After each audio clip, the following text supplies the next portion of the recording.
Yes. because it should be working. Yay! It's working. We love Yay. software and technology. I can see us on all the screens. Oh, good, good, good. Yay. I love when that happens. Yes. I love your earrings. They're amazing. Thank you. You can see them very well today because I'm all Yeah. wrapped up. So I love that. That looks amazing. Your hair looked amazing yesterday. See, you have the best texture of hair. I Talking have about a times. great texture of hair. You You know do. what? It took me a long time, and I know your salon audience will appreciate this, but it took me a long time to appreciate my hair because, well, it goes against what we consider to be cultural norms. And so now that I feel like it's funny because I was one of the first people in my friend group to stop relaxing my hair. I don't know if you remember the bad old days when everybody was relaxed and it was Everyone. horrible. Like Everyone if was you had burning their if you hair had out. this, yeah, if you had like this much of a wave, like they were ironing it out. Ironing it out. Yeah. And yeah. And so, yeah, I was like the first one when I was like 20. I think I stopped doing relaxers on my hair and straightening it. I mean, of course, I straighten it every now and then just for fun. But even then, I'm not like trying to get it bone straight and all that. I'm just, going with the texture Yeah. I actually have. Well, and it's amazing. That's so true though, because it takes a long time. Because Yeah. I know that's always part of our job in the salon Mhm. is to help people see their beauty. Yeah. Like it's Like, normed, like that whole thing that everyone has to look alike is just ridiculous. I love yes. celebrating everyone's unique beauty. Yes. And the other thing though is that thank goodness, like I think this is the most exciting time in history to be alive Mm-hmm. because we're allowed to look and be different and Mm-hmm. celebrate it. So Yeah. I always say, like, I definitely don't think I could have been a hairdresser like 20, like 50 years ago. I Yeah. think I would have sucked at it because it Yeah. was too boring, the same thing. It was literally cloning, like constantly everybody just wanted to look exactly the same. And even now, even with a lot of people taking on like similar types of styles as other people, which is always going to happen, the cool thing is that sometimes that similar style is like purple, like, or is that similar style is like the rainbow trend, or this, like, it's not that everyone's similar style is like, the grandma wig that, It it used to be. was like before what everyone was aiming at, or even the Kardashian straight black thing. Like, more people are accepting a diverse version of reality and going, oh, maybe I want to look like that today and that tomorrow and this the next day. And I'm like, go for it. It is all lovely. You know what's funny, and this can definitely like fit into what we're going to talk about today. It's funny when people would bring like an inspirational photo and then Pinterest has become the tool Mm-hmm. and they're like, oh, I love this. I always do the thumb over the face Yeah. and say, do you still love Right. this? Right. And then, a lot of times, like over the years, like I feel like I really trained my guests to be awesome at identifying things that would work for them. Yeah. So the deeper the relationship bond, Yep. like they're like, what do you think? Did I do good? This would Yeah. work for you, right? Well, then it became this part. So is your neck longer? Are you shorter? Right. Yep. Then it's so different. So Yep. that's the number one thing I teach like new hairdressers is if someone says to here and they have a shorter neck, it's gonna look so short. Yes. Right. Give them a little Versus, bit longer. yeah. So it's just really funny of knowing like these little things. Yeah. So, but I think when we're talking about visibility, how the number one goal you gave us was to know who we are and then who our customer is. Yeah. So it just goes back to like the whole thing with hair goals too. It does. I love how they all work. It does. It totally does. And it's so, again, it's funny because, so much of what I do in marketing is just trying to help people understand that there's no one size fits all. Like, there may be things, again, that you love and admire in someone else. And what your job is to do sort of, I guess what our job is, Tracy, is to kind of train people in that, but how long is your neck? And what's your hair fabric? Like, to not say, no, you shouldn't just do that thing because maybe that specific thing actually does work. But maybe it doesn't because maybe your specific circumstances are a bit different. what you want out of life is different. What your future goals are different. And so you should consider those things when you are approaching any sort of marketing activity, because whatever someone else is doing right now, I hate to use this as an example, but Kim Kardashian keeps coming up in my brain because we talk about copying and a lot of people want to copy. And there have been several celebrity children who have attempted to copy Kim Kardashian by, leaking sex tapes and trying to like go down the same path as if her path was one that you could replicate. And that if you replicated it, you would be as successful as she is. And I'm like, it doesn't work that way. That's not how any of this works. There are certain things that some people do that they are the only ones who could have done it and gotten that exact same result from it. And there are some things that other people do where like anyone could do that exact same thing and will get the exact same results. But for the most part, most things fall on the other side. Most things fall on the side of, wow, that was a fluke. Like that, that thing happening was exact chemistry for a moment that will never happen again. And so if everyone is out there, and you guys know, if you're a salon owner, a hairdresser, if you're in that industry, you know that there are plenty of people out there who are like, well, this exact thing worked for me. And so I'm going to teach you how to do this exact thing that worked for me. And you're like, okay, well, once you start doing those things and they don't work, you're like, but why? Because you said, and I'm like, it's because it's the same thing about, the different hair textures and the different neck lengths and your audience is different. You're different. Everything is different. And so there is no way to guarantee that you're going to get the same results as someone else just by following their formula. And whenever you feel tempted to, remember Kim Kardashian's sex tape and everyone else who tried to do it and did not succeed at getting the same life that she has, because it's not a formula. Right. That was a fluke. That was like, I stumbled upon it. Yeah. You just stumbled upon it. It was not a formula. Right. Exactly. Just happened. So that's why I'm so glad that we have you here to give us like real world strategies. And I have a question for you. I went on Google or trends.google.com and I don't think I'm really clear on how to use it. So if anyone else is going to I'm asking you today. Yeah. So I did my homework and I'm like, I don't know if I'm doing this right. So give us a little more context on how to use it so that I know we're using it well. Do we mind if I share my screen? I would love for you to share your screen. Okay, so hold on one second. I'll make sure you got me set up to share. I'm pretty sure. Okay. I just was speaking about Kim Kardashian, and guess who shows up when I look up Google Trends? Oh, Taylor Swift and Kim Kardashian. She does. That's funny. She was there yesterday when I looked up Google Trends too. I think it's their standard example of like what's trending. World Cup, American football versus football. And so I think these examples actually give you a really good idea of how Google Trends is supposed to work. So you can compare two different things. So Taylor Swift, she trends in the middle, literally the middle of the country. And then Kim Kardashian trends in the Southwest and then in New York, right? So American football, the term football versus the term American football, like where do those terms trend? It's based on this map, right? So let's look up, let me see if I can spell it right. That's funny because I remember from traveling, doing hair shows, those states that are showing football, we're tons of soccer fans. Like I'm not a sports person, but I just remember like we would be model hunting and they're always, no, this is real football. This is real football. Exactly. So funny that's exactly the outline of every state I remember having that conversation in. Yep. And I'm like, hey, football people, I don't even care. Yeah. Okay. So is that how you spell balayage? Did I spell it right? Balag. Impressive. Okay, good.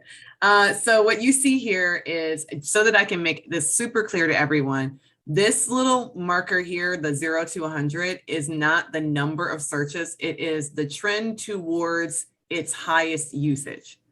It's on the term itself's highest usage. So the highest usage of the term balayage is current. It's actually right now. So if you see like July 11th through 17th, and then again, like right now, August 1st through 7th, the highest usage of this term apparently is smack in the middle of the summer. I think you did forget one letter. Now that I'm looking at that, I just text you the extra A because I'm like, extra A. I don't think my glasses. Balayage. It's so weird. Balayage. Okay. Yeah. Like so, and this is also good. So I'm just gonna compare it. Yeah, because you know what? talking about bringing it down to the level, do you know how many people spell it that way? The way yes. Yes. So that was literally what I was going to say. So if the term balayage, which is Balayage, is the appropriate spelling, this spelling that I put up here is how I see this word used most often, even though that is not how it's actually spelled. And you will also see here that the real spelling of the term has a much higher usage than the misspelling, but the misspelling does get used. So what you see here is that the same trend that I was talking about before it's that this term trends higher in the summer. So that's kind of what this little overtime thing means, is that the highest usage of this term is during this time of the year, which kind of makes sense. And that these are the two most related terms. So what is balayage? That is, and again, this is spelled wrong. This is Google here. Google, this is what people are typing in to Google. Up 550%. People spelling the term wrong, and they're asking what it is. So if you are a person who is doing hair, potentially doing color, you have an opportunity here to leverage the fact that a huge portion, up 500% of people right now are asking what balayage is. And so if you were going to be putting out content, you're going to post to your social media, you're going to try to do some YouTube videos, then you might want to do a series explaining what balayage is. Like, this is what balayage looks like on this type of hair or that type of hair, or how does balayage work for this type of texture or that type. Like, that would be an opportunity for you to leverage a trend, especially because it's literally trending right now. It's not trending for 3 months from now. It's something that if you're at a loss for what to put out as far as getting visibility is all about trying to find the things that people are already searching for, and then using those terms and those things to actually get seen when they're searching. So that's a really good example. This related queries is what you really need to focus on. You don't really need to focus on the map, because as you can see, this is like a cross-country universal term. Like the proper spelling is a universal term, but the misspelling of it is something that people are actually doing really, really frequently right now. Yeah. And you can see on the map that this map is showing that this usage, this specific misuse of the term is in most states, almost all of them, including ours, Ohio. So yep. And then as far as the term balayage spelled correctly, we have that balayage 2021 is a breakout term, which means that it is increasing so much that they don't want to put a percentage to it. So balayage versus foliage is another term. Right, to get fancy hairdresser jargon, foliage. Foliage. And baby lights versus balayage. See, now we're starting to get into some real terms. Blue balayage on black hair. And then there's a bunch of other related searches. 3D balayage on brown hair. How long does balayage last? Balayage hairstyles, master of balayage. So we have all of these golden brown balayage, caramel. So we talked about the people asking for different types of color. Dark brown, golden brown, caramel, partial versus full. People are looking for these literal things. And as you can see here, all of these terms are rising. Yeah. This rising here means that people are increasing on searching these terms. How much does it cost? What are curtain bangs? So even if you're like, but I don't do color. Okay, now look for the stuff that isn't color that people are looking for, that are also looking for balayage, like curtain bangs. Okay. Yeah. Green balayage. Like, there's all of these different like things that people are, how do you say balayage? So all of these different things that people are looking for, and you can use Google Trends essentially to verify. Maybe you knew, maybe none of this is new to you. You were like, this is what I hear all the time. Google Trends ain't telling me nothing. Actually, Google Trends is telling you that what you're hearing is not anecdotal, but it's real. Yeah. Because we can hear something, y'all. There's all sorts of misinformation floating around in the world. So just because you hear a term or you hear a phrase all the time does not mean that that is trending. It could be like the circle you're in is like super hype on that one thing, but ain't nobody else on it, right? And so like, you need to look up trends to see if what your circle is talking about is what people are actually talking about. And if it is, then you can go all in on creating content for that. So I'm so glad I asked that question, because I was like, okay, there's some stuff here, but I was like, to how to use it properly. So I am so grateful, because that was like, oh, enlightening for me. Yeah. So that's how you get found for search terms, is that you look through and you find these search terms where you're like, okay, how can I do a video? Or I would say a video. I'm just going to go all in and tell y'all do video. So how can I do a video on caramel balayage on black hair? Since that is literally, it's telling me there's like 4,000 searches per month on that topic alone. That's amazing. Yeah.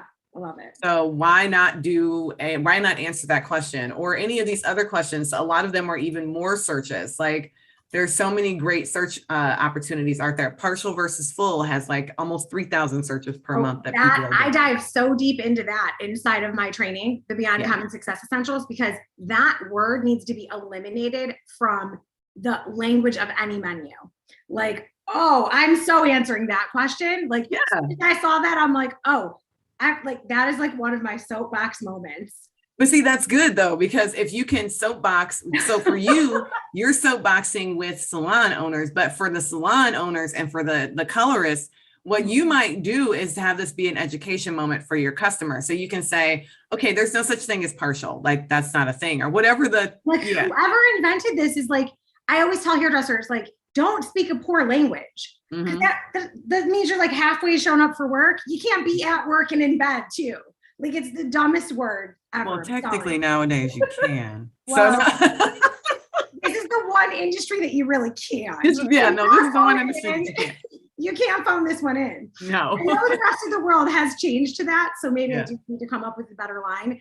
But it's so funny. I'm like, it's just like not a good word. Like it's not a good word. Describe the quality of what you're giving someone. Absolutely. And so, but again, that's just a teachable moment for your audience. And that's what all of these, like these related searches that we're looking up, you put a search term into Google Trends, scroll down the page and look for what other search terms are coming up. You can click on any of those. So I didn't click on any of them, but like if I wanted to click on any of the ones that are like breakouts or the ones that had a lot of searches, when you click on that, it's going to give you another list of related searches. So it keeps going deeper and deeper and deeper.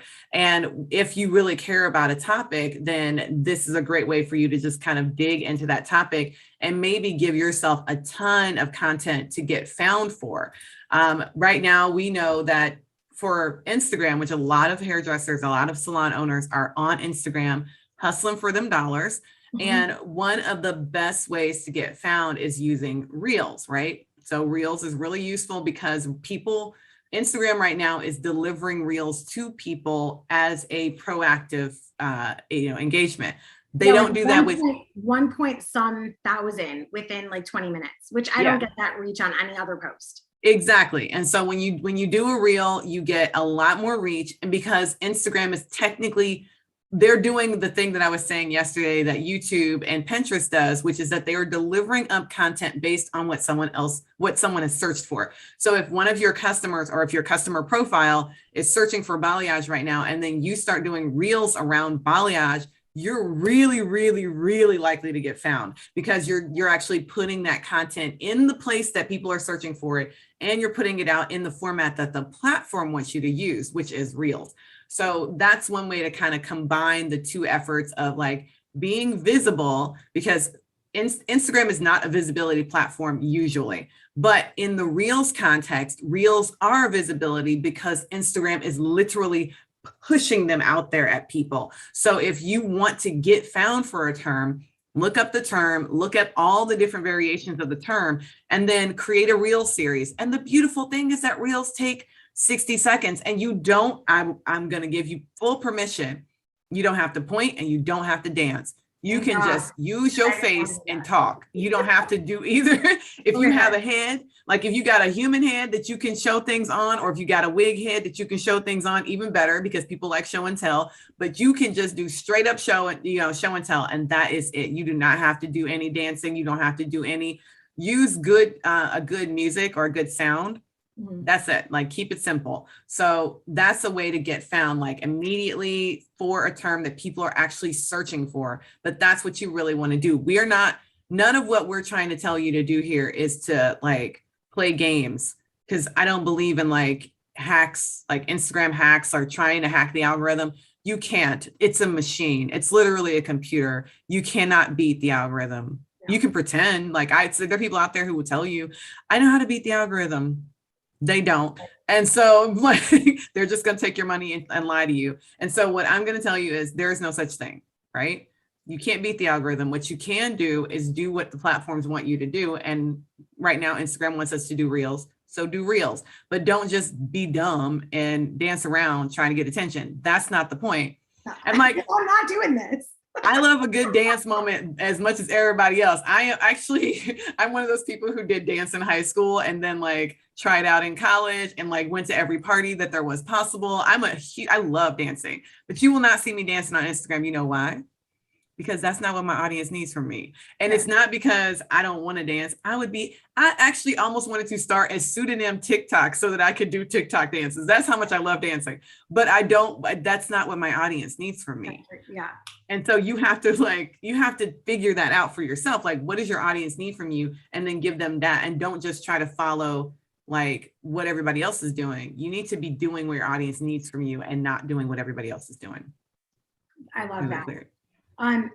One final question about that. When we were digging deeper and I had to go off on the tangent about the part, the language that I don't like, since that is that sort of unique situation where I'm helping salon owners and hairdressers like with their business and their personal mindset to overcome that, like, that inner work.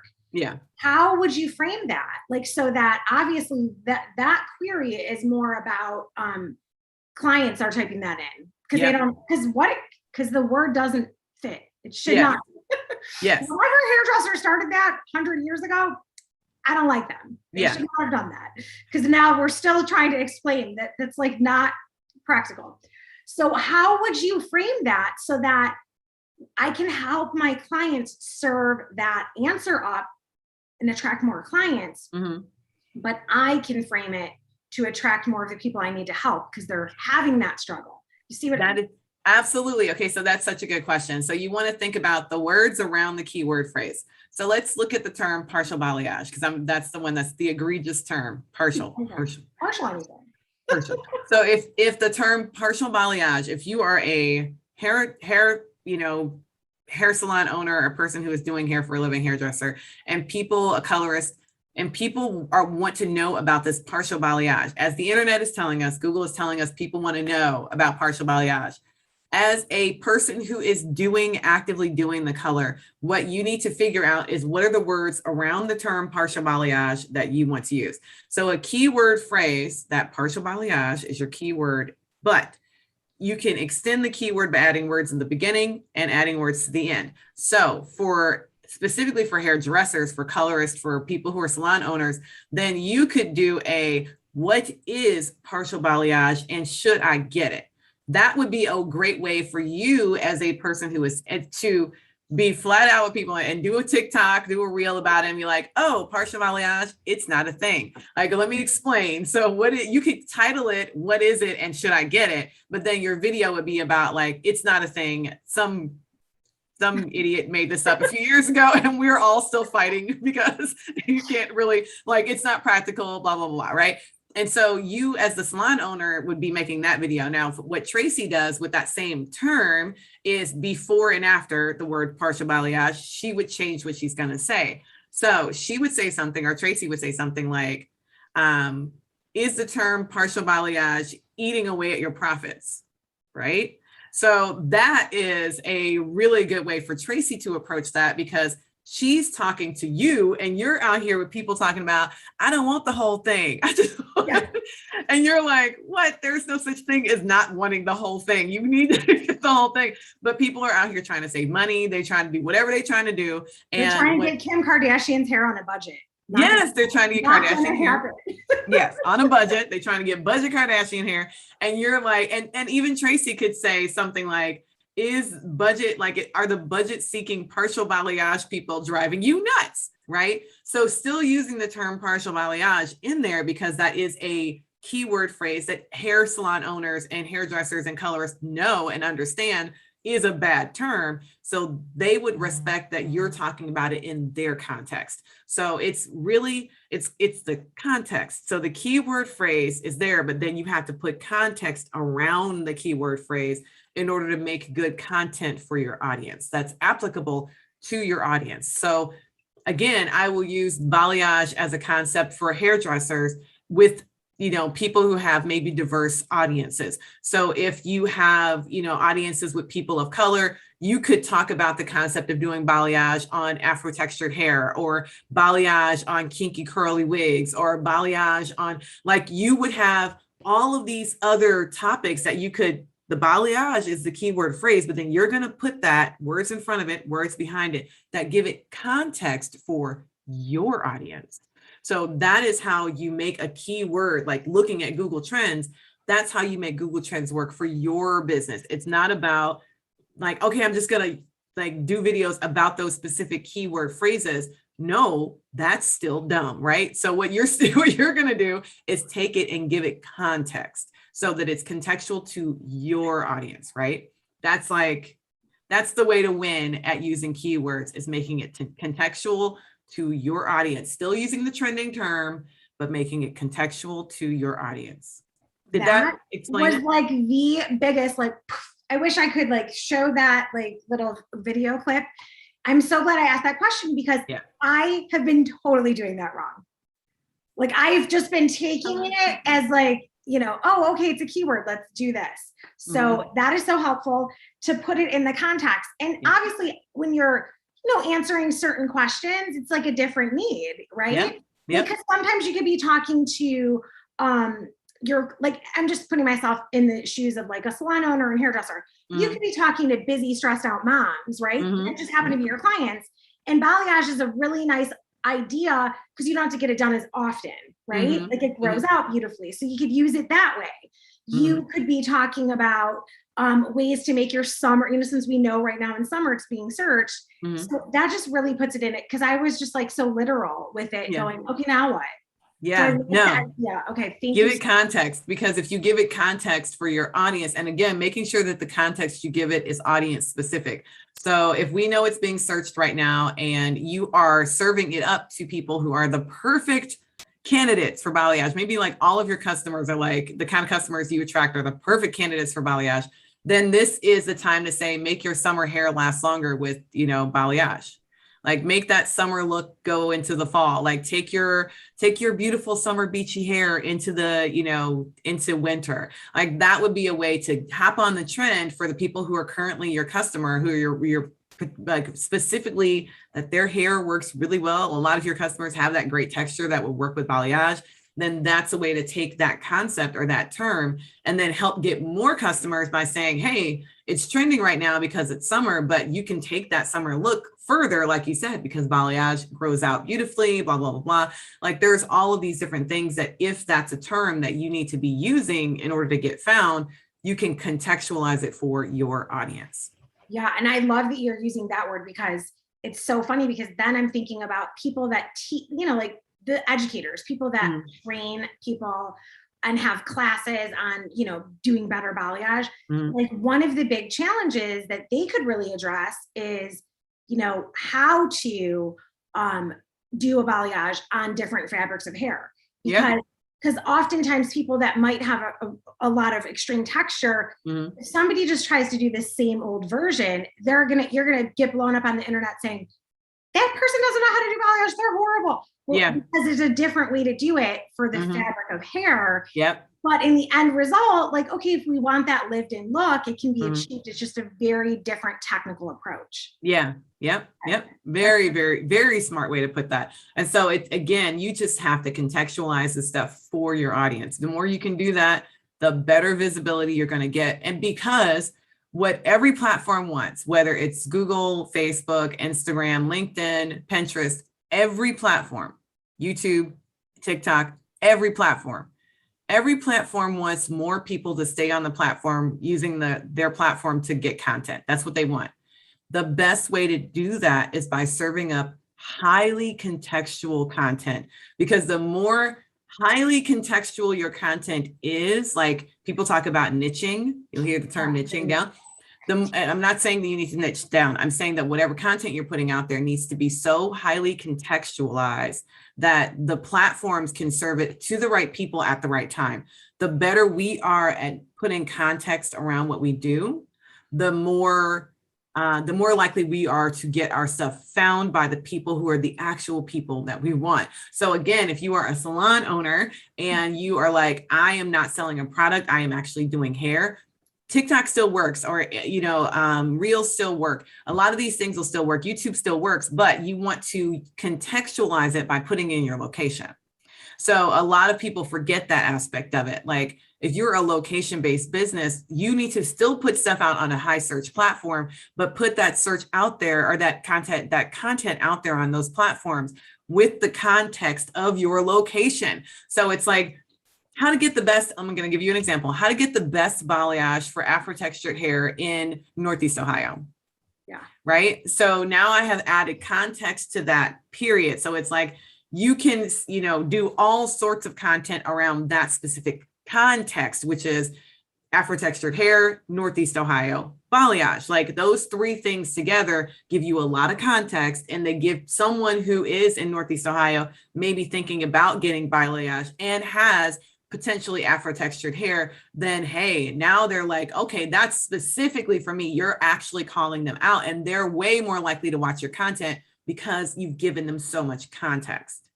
I love that. And that's so true, because they probably have already said, would balayage work for me in my Afro-textured hair? That's probably like, they've probably already said it, Google, and done that. So they've already done it. And the good thing about the reason why I say you have to give the location context is because every platform, literally every one of them, is using our location data to identify where we are. So if I'm searching, if I have my Afro-textured hair and I'm searching for balayage and I'm here in Northeast Ohio, and you're putting out content about that specifically and using terms like Northeast Ohio or Cleveland or whatever, then every platform is going to make it more likely that I see your specific content, because they know what the texture of my hair is based on my searches. Right. So they know that I have searched for cute styles for natural hair. Natural hair is what, Black people call their hair natural hair. So natural hair. And so like, they know I've searched that. They know I'm Black and I got natural hair. They know I'm in Northeast Ohio. So if you then designate all of that information, it's like the game, those cards that you flipped over when you were a kid. The match game. Yeah. The match game. That's such a great way to describe the algorithm. They want, it's just the machine that wants to give you. It's just a machine. It's literally just a machine that's trying to match people with the right content. What's so funny, that brings up an interesting point that obviously everyone's been talking about this, like the iPhone changing that, the whole thing. And I, as a consumer sit here and say, I am not turning off any of that, even though it is creepy sometimes that, you and I are talking about this. So now we're live streaming everywhere. So we're going to see it everywhere. Yeah. You're going to get tons of advertisements for balayage. Yep. We've been talking about natural textured hair. Yeah. Kardashian. Like, I know that we're going to get that because these are the conversations we're having. Yeah. However, I would so much rather have everyone leave that tracking on their phone than I do not want advertisements for adult diapers or penile enhancements. I really feel like people don't remember what the old days were like, when the ads were completely not tailored at all and there was no context to anything you saw. Everything was just random. Like we have gotten so spoiled by and I say spoiled in a good way. We've gotten spoiled by the idea that now when you see an ad, it was tailored for you. Like it's probably like a legit thing that you would actually want or need or whatever. That is fantastic. So like, stop running away from it. The good thing is that as someone, I'm not even talking about us doing ads.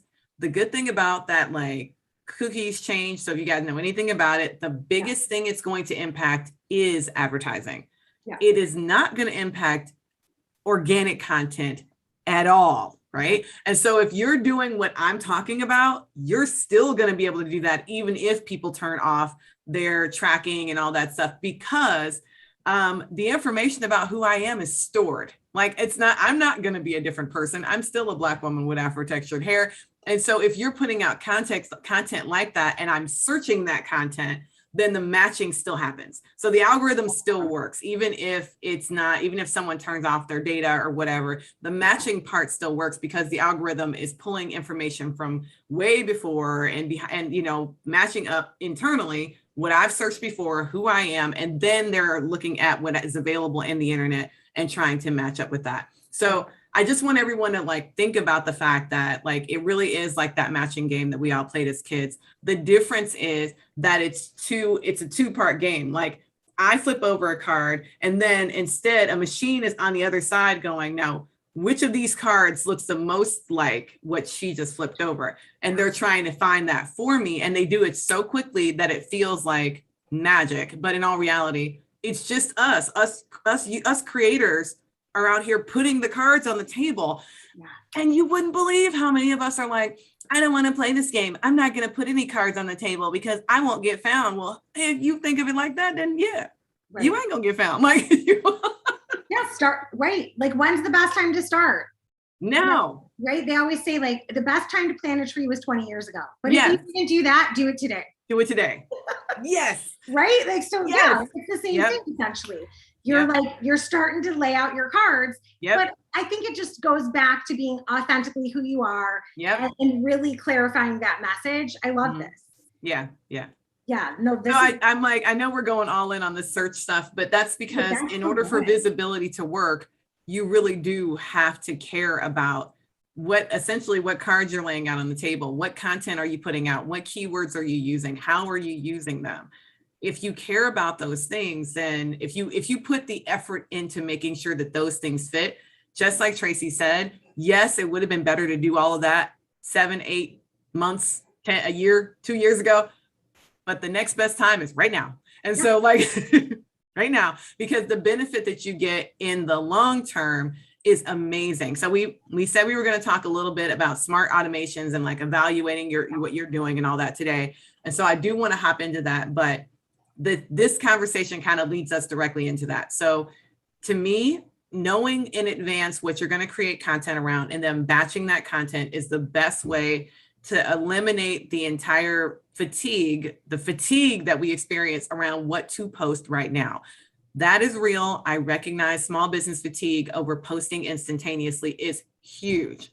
So don't do it. Nope. Do not post instantaneously. I don't use my phone to create reels. I create them in Canva and then I upload them like using Google Docs. I have them in Google Docs and I download them from Google Docs and then I upload it to the I was going to ask you, that's one of my questions about how you organize with all, because like reels, stories, video, there's so much video content now. So that was one of my automation questions. Like how can you like develop sort of a workflow process where you can create, batch create, and then like have it organized to deliver the right way? Yeah. So I'm a fan of it depends on what platform you're on, because several platforms let you schedule inside of the platform itself. So you don't really have to worry about what to do as far as making sure that content is going to go out. So I know, again, since a lot of salon owners and people in the beauty industry in general are very Instagram focused, because there's a lot of your competitions on Instagram. And so a lot of your attention falls to Instagram. I will say the best tool out there for scheduling in advance and kind of having a good handle on that is the Facebook Creator Studio. It's completely free. And I'm going to go and share my screen again. You can schedule your Instagram post inside of Creator Studio? Yeah. How did I not know that? I've been in there like 1,000 times. I never knew that. Yeah. And that's the thing that most people don't know. So let me go ahead. I did not know that. I'm gonna give you, I'll give Tracy the link to it so that you can have clarity around like what the platform is and all that good stuff. But I'm just gonna show my own stuff. And so this is the Facebook Creator Studio. It is business.facebook.com/creator studio. Now, if you are one of those people who has rebelled against the idea of having an Instagram business account, you do not have access to this. And there are some people who are like, but I heard from such and such that if you have an Instagram business account, you won't get seen as much. And so don't get a business account because you won't get seen. I have a business account, and the only challenge I have is that I don't have good music as options for my reels. You have the same music options everybody else has. Different. Different?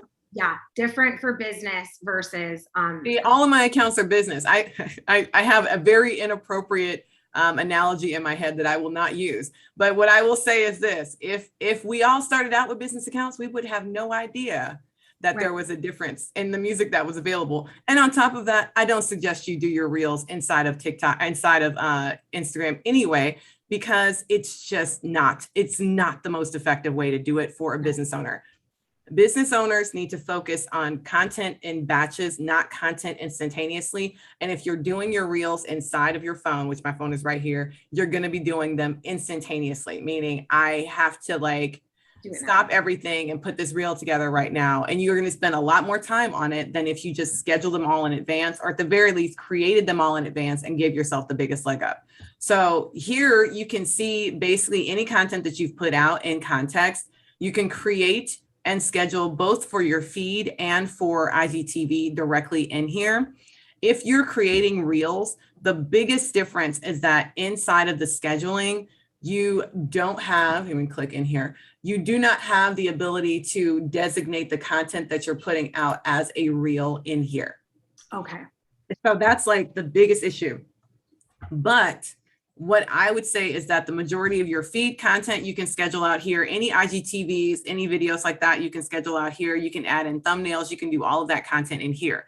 Then what I do for my reels or any other video content that I have is I create the content, have a Google folder, and I upload everything to the Google folder. And then I send myself notifications. So that I say, okay, it's time for you to post a reel at this time or whatever. And that is how we manage that, because everything else gets scheduled. Everything else gets scheduled because there's no reason to not schedule your content in advance. There's no reason to not create your content in advance. Get it done so that you're not fighting with your own self and your own schedule and your kids and your husband and all the other things that are happening in your life in order to get this small thing that you shouldn't be spending a lot of time on anyway done. That's so true. I have been using like a third-party software. So I'm like, I can cancel that. I don't even need to pay for it. You could, but no. So I know you use Later, and I'm a huge fan of Later. Later actually does publish to basically every social media platform that's out there. So if any of you were like, oh, Later only works on Instagram, Later works on everything. It works on Instagram, LinkedIn, Pinterest. It works on all the accounts, which is great. And Later also gives you the link in bio, which I think is basically mandatory for all humans, including business owners. Mostly because you want the ability to have multiple links in your Instagram. You want to try at least to get people to click through on something. And it's very difficult to do that if you only have one link, because people, or if you have the link that you have to change and it only goes to one place, because people's brains don't like, we who are managing that will not change it all the time. And then if for some reason the algorithm delivers up to someone older content, which happens on a regular basis, they'll match someone with something that you laid on the table 2 weeks ago. Okay. And when they match with that, and then the link in your bio doesn't have that information anymore, then you lose out on that customer. So having that link in the bio that kind of has basically anything that you're currently talking about, having links to that in your bio is really, really useful, because then someone who gets delivered older content still has the ability to actually engage around that content and all that good stuff. So I'm a huge fan of Later, but I know a lot of people are out here trying to save money. And if you are, then the Creator Studio and a good, folder on Google with your other content in it is one really easy way to get started. So with Later, because the same thing, it doesn't let you post a reel. So I think that's a good idea though for me to start doing with the Google, because it's like, where am I putting all these videos? Like they're everywhere. Put them in a Google Drive or a Dropbox if you're a Dropbox person. And then as far as Later is concerned, this is one of the hacks that I love, is that both Later and I don't use Later, I use another software called Sendable.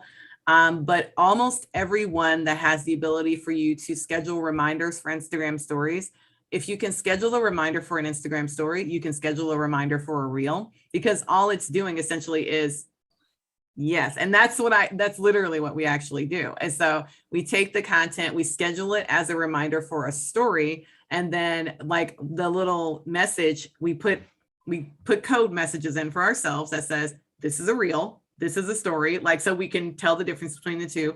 And I also manage multiple accounts. So I'll code, this one's for PRM, this one's for Lindsay, this one's for a client, whatever. And then what type of content it is, then the message and the video that goes with it. And it all gets message sent to my phone using the app, and then I can just download it. And you already have the video. So you have the essentially the reel is already uploaded into the story stream. Okay. Yep. So and then when you go to post it, so for everyone who was like, what are you talking about? Yeah, what are they talking about? When you go to post it, you post a reel just like you would post a story or anything else. So when you go to post it, instead, it'll automatically be on stories. So your phone will automatically have it set to stories, but you can just swipe over to reels, and then that will choose that content that you had as a reel. It'll give you all the fancy editing options. Ignore them all. Hit send. Like that is it. I'm sending you air hugs because that's going to save me so much time. Just like this, because we're a little bit behind because we were creating so much content the last month because we had the course launching, the new book launch. Yeah. I was like training some behind the scenes help. I'm like, oh, well, like usually I am a month out because I've learned well to batch create. Yeah. But I was like, so we're finishing up everything this week. And I'm like, oh, I love you, Lindsay. Thank you. Yes. Because that's going to say, I can already tell how that's going to save me a couple hours of time. Yeah, it will. It just doing that little hack saves so much time. And again, as a small business owner, you have to remember what your priority is. Your priority is not fame. Your priority is money. And so since your priority is making money, then you need to be doing the money-making activities as the number one thing you do. So if you ever find yourself in a position where the number one thing you're doing is posting to Instagram and Instagram is not the number one way you make money, then you need to reorganize your priorities. It doesn't mean that you can't post to Instagram. I love Instagram. I think it's so much fun, but it's fun. And from every customer that I have, every student that I have, the majority of them, I try to help them understand context. Instagram is fun. None of us is making the majority of our revenue from Instagram. The majority, if any of us is making the majority of our revenue from social media, the number one still to this day driver of revenue for small business owners is Facebook. You're so right, because I've been doing a lot of market research on this. Mm-hmm. And the buyers that I get into my programs are from Facebook.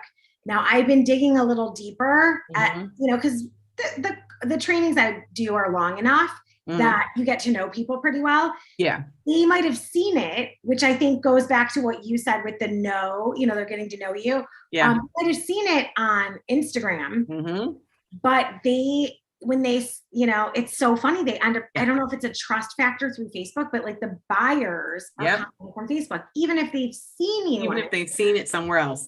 It is amazing. And so Facebook number one, Pinterest number two. So for everyone out there who's like, but I hate Pinterest.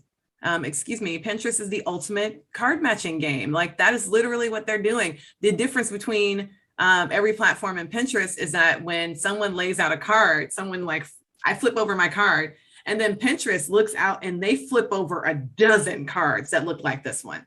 Unlike other platforms, which is just going to give you the one, Pinterest is like, here's like 20 people who have something that you might be interested in. And they keep flipping. The more you dig, the more cards they flip. That's why Pinterest ends up being such a high value platform for sales. Like if you're selling products, if you're selling services, Pinterest is fantastic because the matching game is just on steroids on Pinterest. So I want everyone to really think critically about the matching game. Like, what am I putting out there that when someone makes a request in the internet for this information, for, balayage in 2021 or whatever the content is that they're asking for, what am I putting out there that could answer their question?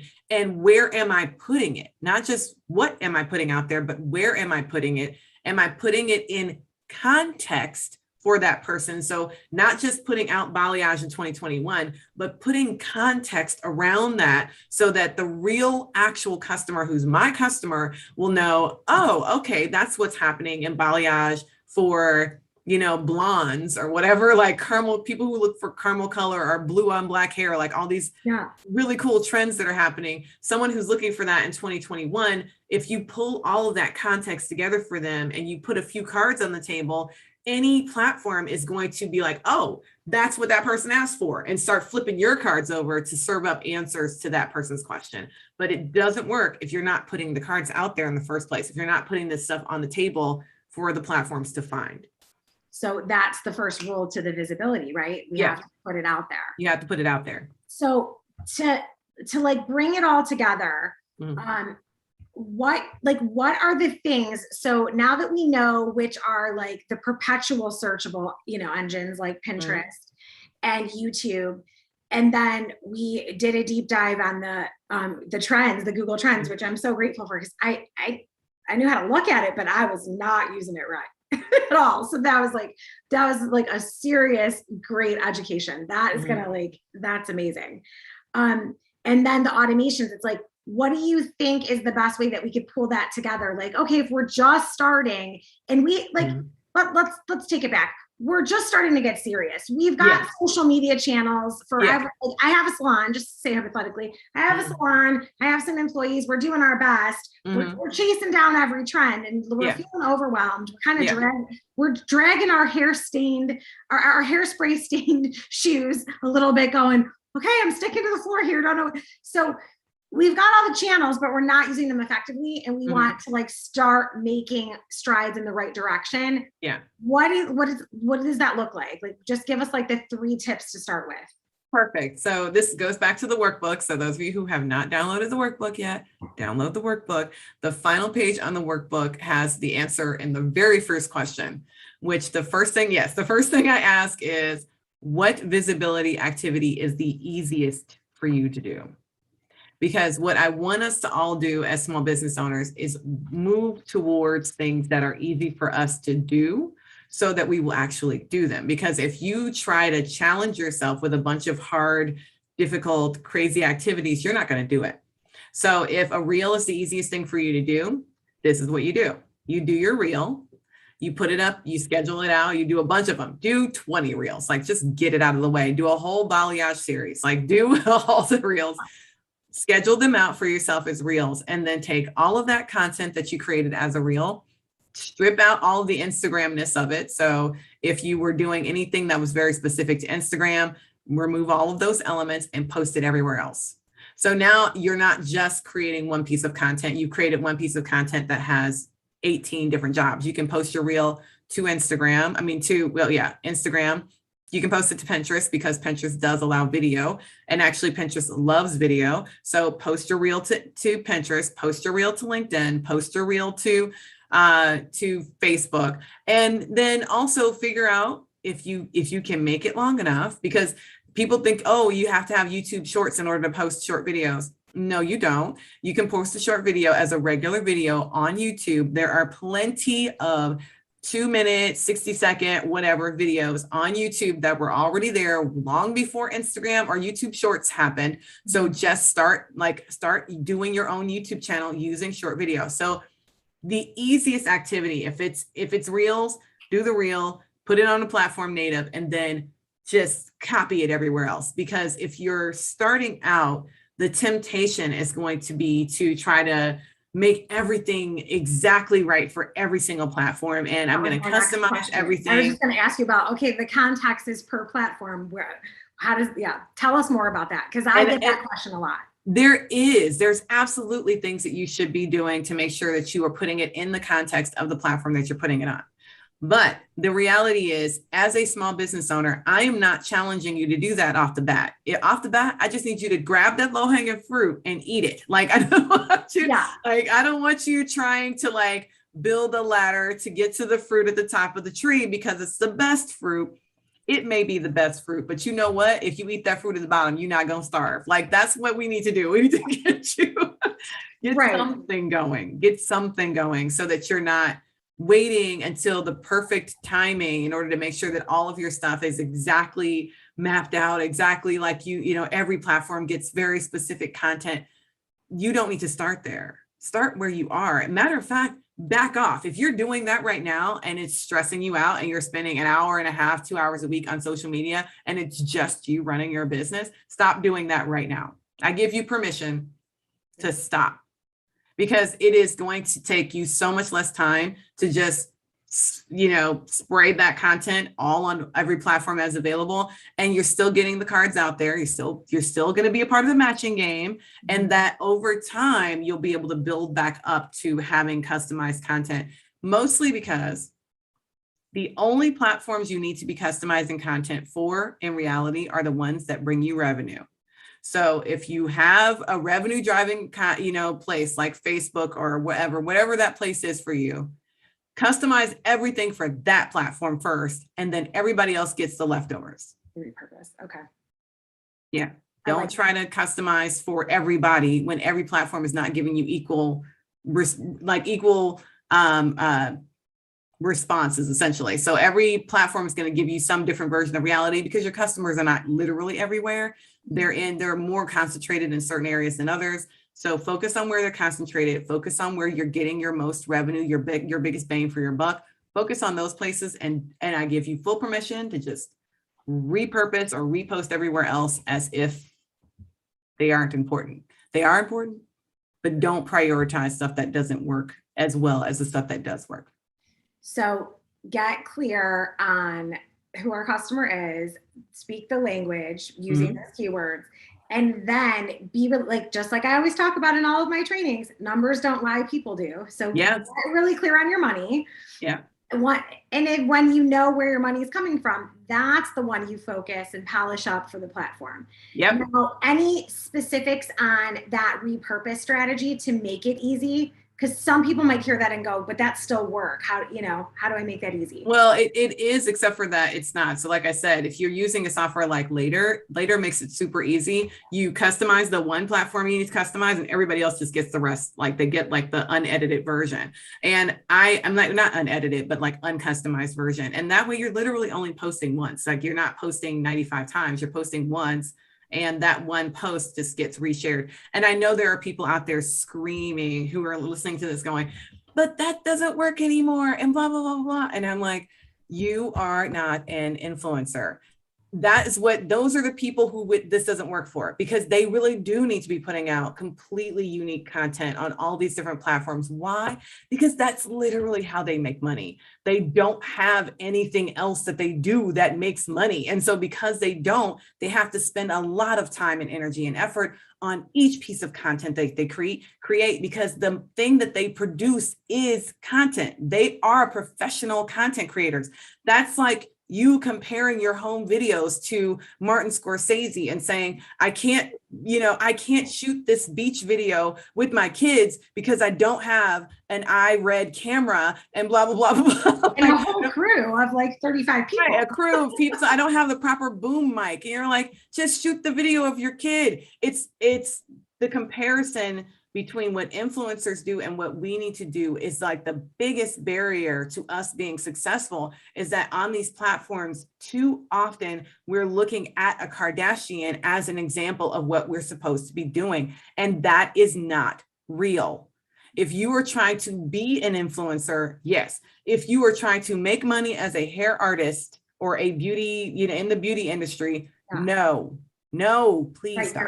You're just trying to attract clients or attract team members so that you can grow your business. So we need to quiet that noise, just like I talk about in goal setting, quiet the noise around you and stay focused on the prize, right? Yeah. You want to add people to your team. This is the way to do it.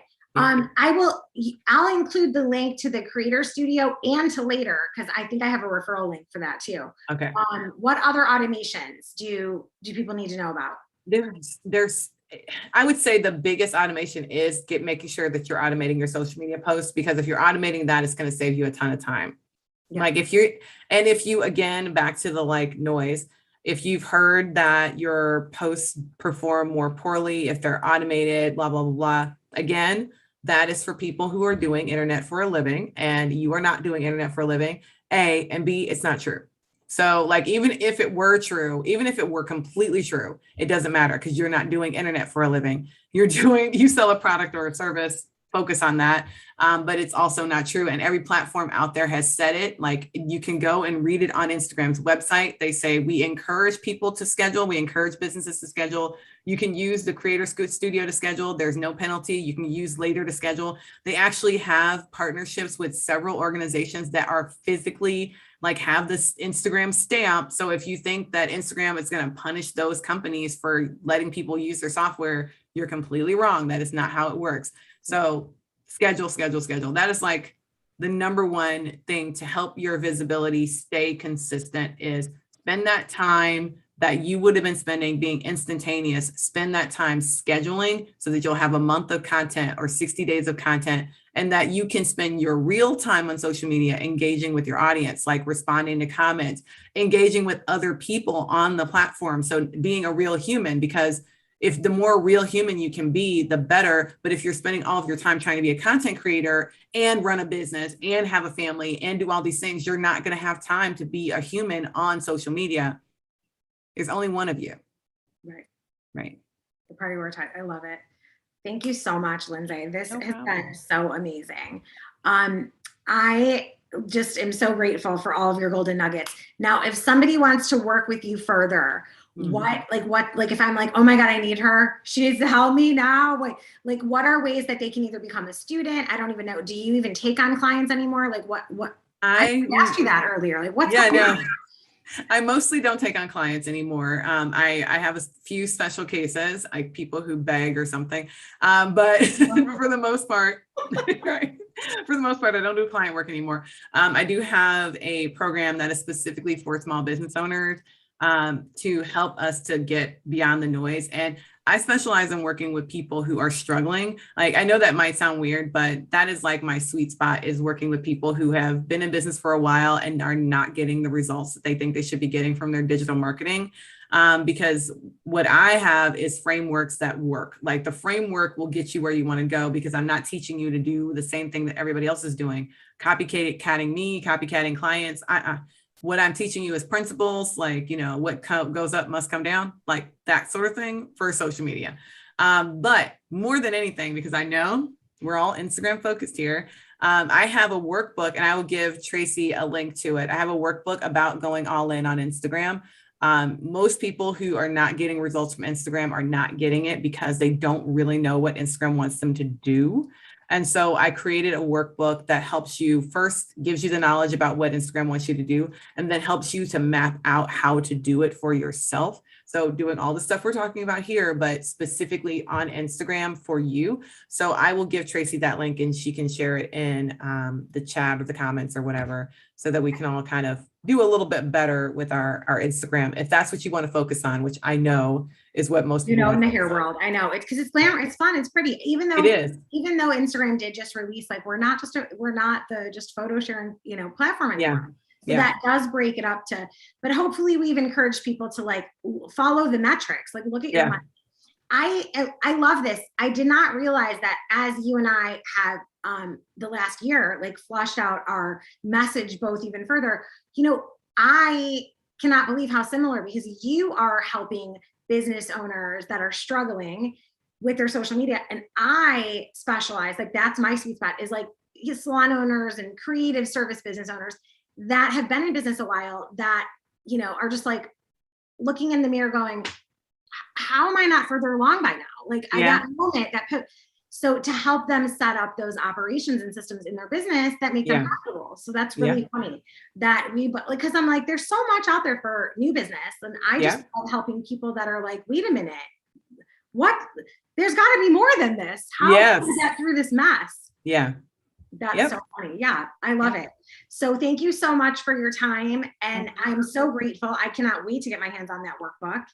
And I know, like, you just revamped your class that takes people through this. So I'll share that as well. Thank you so much for your time, Lindsay. This is amazing. And I think as a bonus to the course, anybody that wants to jump inside of the Beyond Common Success Essentials, Lindsay and I are doing a follow-up, which will be the masterclass version of this. So that's a bonus to any of you guys that have been here live with us. So take advantage of that. Any final last words of wisdom before we say goodbye to everybody? This 3 days has been amazing. I think it has, and I have given all of the nuggets that I have. I'm a don't hold anything back kind of person, and I feel like we really put it out all on the floor. So good luck to everyone. That is really like my parting wish is that everyone start now and that you are